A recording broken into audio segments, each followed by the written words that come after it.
మంచిది. దేవుని ఘనమైన పరిశుద్ధ నామముకే మహిమ కలుగును గాక. దేవుని యొక్క మహాకృపను బట్టి గతకాలం అంతా కూడా దేవుడు కాచి కాపాడి ఆయన రెక్కల కింద దాచి మరొక రోజు ఆయన సందర్భ గడపడానికి ఆయన మనకి సమయాన్ని దయచేశాడు. అందుని బట్టి ఆయన నామమునికి మహిమ కలుగును గాక. ఇక్కడ వాక్య భాగం చిన్న ప్రార్థన చేసుకుని వాక్య భాగంలోకి వెళ్దాం. స్తోత్రం నాయన మహాపరిశుద్ధ దేవునికి స్తోత్రాలు ప్రభా. వాక్యమైన దేవుడు నా వాక్యం ద్వారా కొద్దిసేపు మీరు మాతో మాట్లాడి మేము నడవలసిన ప్రభావ మేము పోవలసిన మంచి మార్గాన్ని మాకు నేర్పించండి, బోధించండి, సహాయం చేసి ప్రభా కృపతో వదిలిచే సహాయం తెచ్చమని యేసునామములో నడుచున్నాం తండ్రి. ఆమేన్.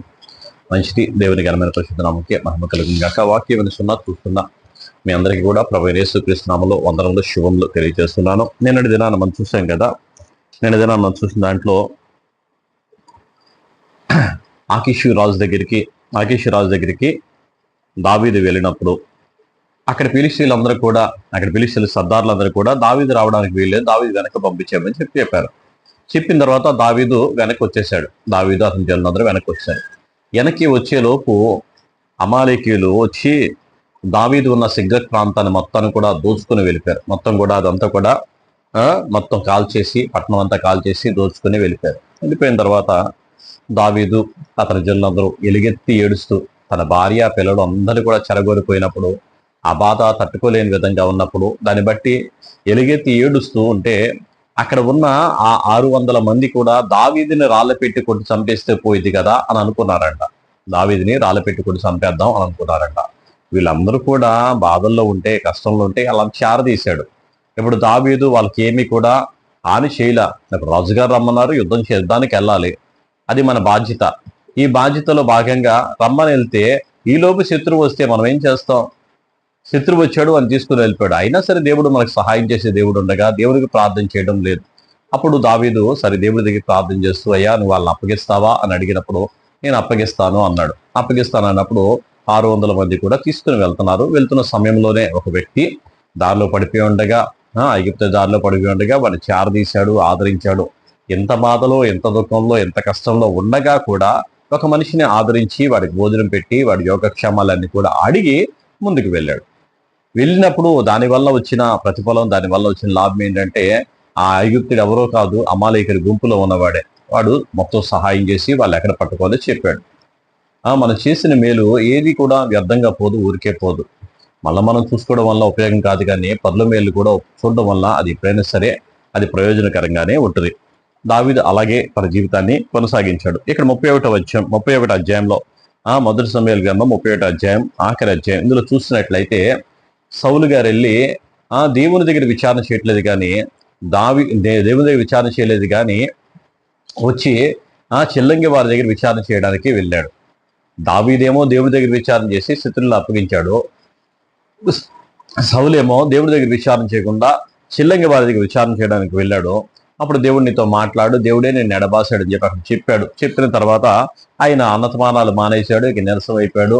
ఇక నేను యుద్ధంలో గెలవను అని అనుకున్నాడు. కానీ శత్రువులు వచ్చి మీద పడతా ఉంటే ప్రయత్నం అయితే చేయక మానరు కదా, ఎలాంటి వారైనా సరే.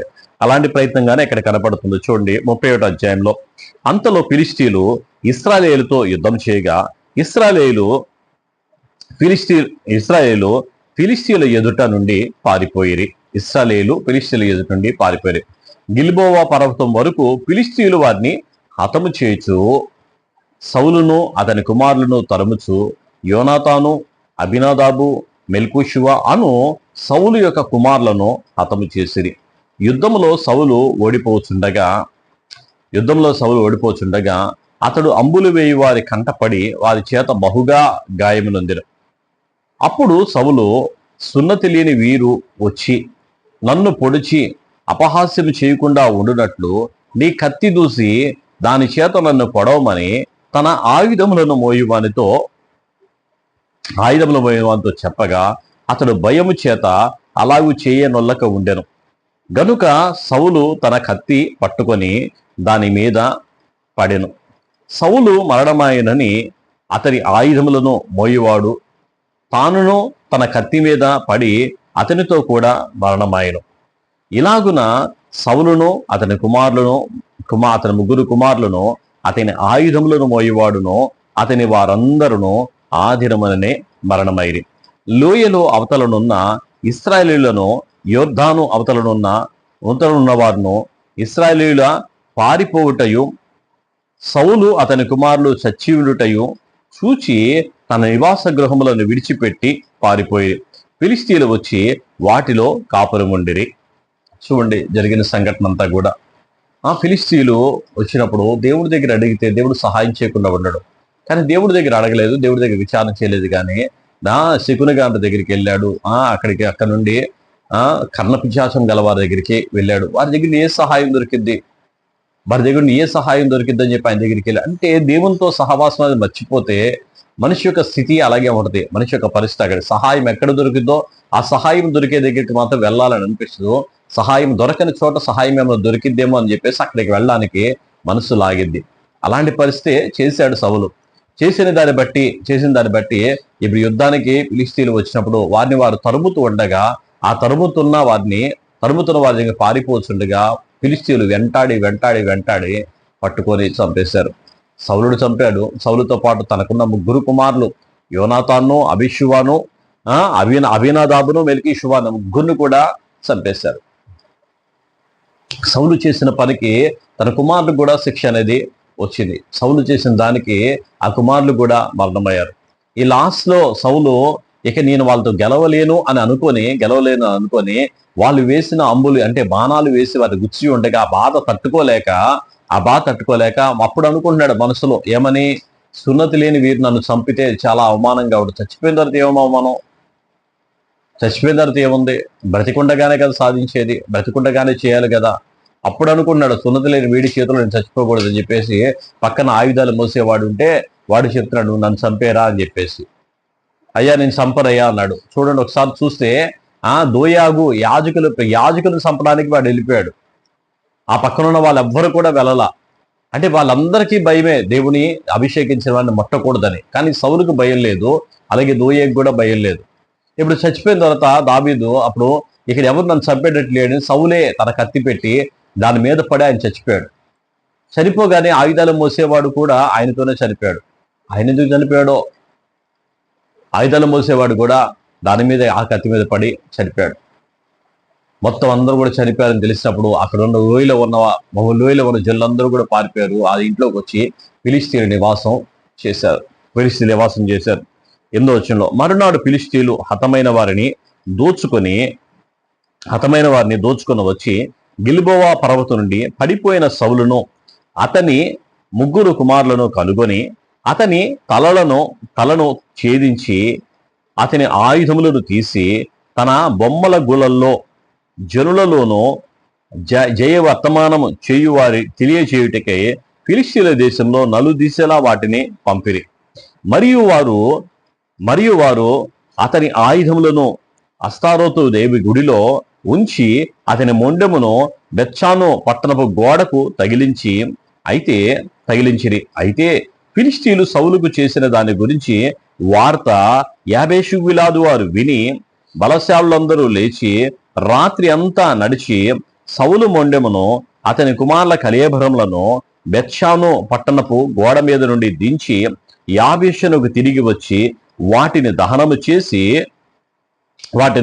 చేసి వారి శల్యములను తీసి యాబేషులోని పిచ్చుల వృక్షము కింద పాతిపెట్టిరి. వాటి శల్యములను తీసి యాబేషులోని పిచ్చుల వృక్షము కింద పాతిపెట్టి 7 దినములు ఉపవాసం ఉండేది. హల్లెలూయా. సౌలు కోసం సౌలు చేసిన మంచి పని ఏదన్నా ఉందంటే యాబేషు గిలాదు వారి దగ్గరే చేశాడు. దేవుని ఆత్మ తను ప్రేరేపించగా యాబేషు గిలాదు వారు వచ్చి ఆయన సహాయం అడిగారు. అయ్యా నాహాష్ అనేవాడు వచ్చాడు, మా కన్నులు పీకిచ్చేయమంటున్నాడు అని అడిగినప్పుడు ఆ ఊరందరికీ కూడా ఎద్దులు చంపి ఆ ముక్కలాలకు పంపించి ఎవడైతే యుద్ధానికి రాడో వాళ్ళందరూ కూడా ఎద్దు ముక్కలు ఉన్నట్టుగా వాళ్ళ యొక్క పని వాళ్ళ ఎడ్లన్నీ కూడా ఎలాగే అవుతాయని చెప్పారు. వాళ్ళందరూ కూడా దేవుని భయం చేత అరుదుచ్చి యుద్ధం చేశారు యాబేషు గిలాదు వారి కోసమే. కానీ కృతజ్ఞత కలిగి ఉన్నారు యాబేషు గిలాదు వారు. ఆయన మరణమయ్యాడని తెలిసినప్పుడు ఆ రాత్రి అంతా కూడా నడిచి వచ్చి ఆ యొక్క శరీరాలని ఆయన కూడా తీసుకుని వెళ్ళి కాల్చేశారు.